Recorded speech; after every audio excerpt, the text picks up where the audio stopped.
He had beaten the impossible.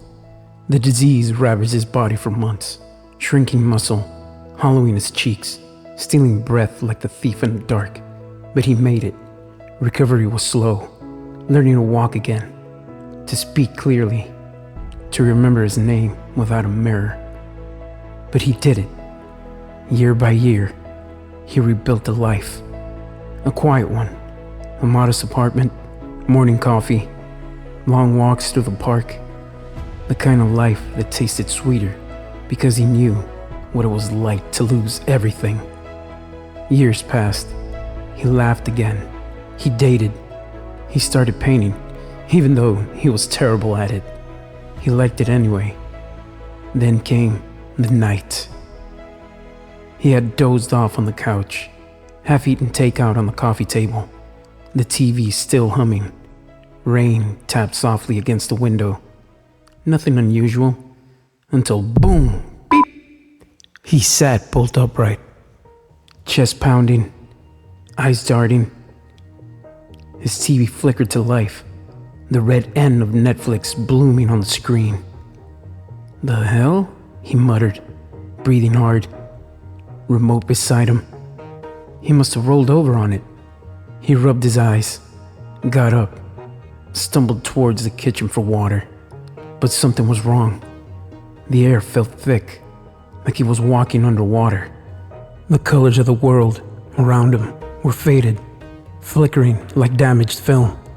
His movements dragged, jittered, and reset, like skipping frames in a projector reel. His breath caught in his throat. This wasn't exhaustion. Something wasn't right. Then came a whisper, indistinct but real. He turned sharply. Shadows flickered in the corners. The lights buzzed in and out. The TV melted into static. Faces flashed for a moment. Familiar, broken faces. He gripped the counter, panic rising. Then flash! White, blinding white. Suddenly, he was no longer in his apartment. He was somewhere cold, bleached, clinical. Shapes moved around him, blurs and scrubs. He couldn't move, but he could see. His mother, crying, hand on his cheek. The nurse barking orders. The long, flat whine of a heart monitor. He was on a hospital bed. A doctor hovering over him with defibrillator paddles. The boom, the beep, again. Clear! Boom! His body jolted. His father pressed against the glass outside, hands trembling. Come on, a voice urged. Then a gasp. His chest rose. The line twitched. He's back! He blinked.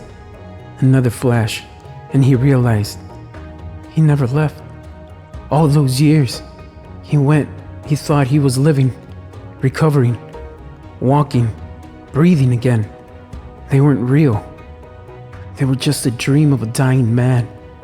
The story his mind told itself while machines kept his heart pumping. But for a moment, it works. His eyes flicker open. Just for a second, he sees them.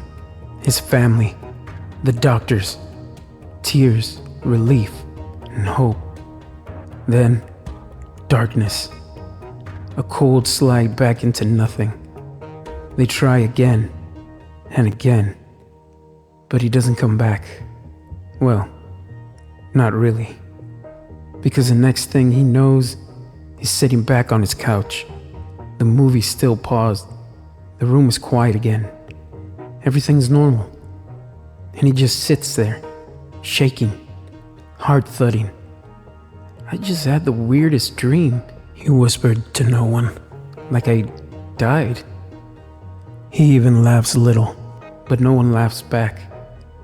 He doesn't know that his real body is already cooling, that they've pulled the sheet over his face, that his family's outside the hospital room, holding each other, broken.